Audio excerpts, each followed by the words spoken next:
So I want to ask a question now that sort of blends both of your roles: CEO of a practice, attorney who practices in this area. Physicians are getting they're getting examined by auditors on all fronts.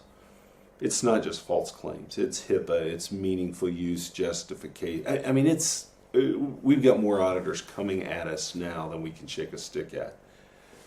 What do I need to do as a practice to make sure that when whatever of those auditors shows up, and they are going to, it's not when but if, it's not if but when, what do I need to have ready to make sure that that process goes the way I want it to go?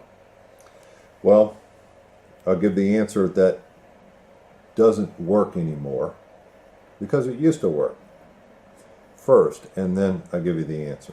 What doesn't work anymore is pointing to a policy.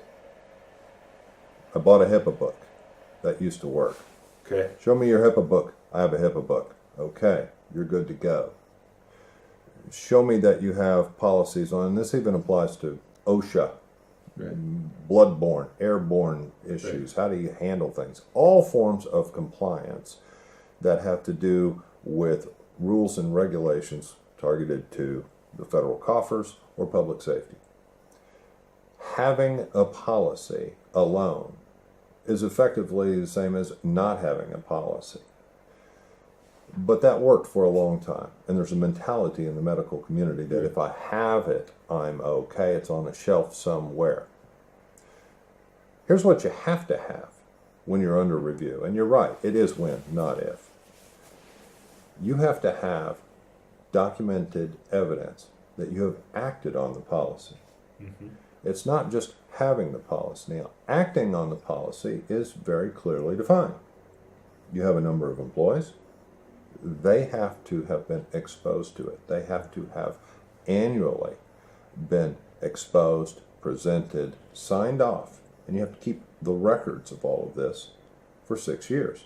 All of this is laid out in the law, and if you don't have all of that, and all you have is a HIPAA book, you blew it. Now, this also includes things that folks have no idea, generally, that they're supposed to do. If you have been excluded from participating in business with the government, there's a list maintained. It's the OIG exclusion list. There's additionally a separate one for GSA contracts, other non-medical dealings with the government. These two giant databases, the OIG has recommended in an advisory that they be checked monthly for every employee.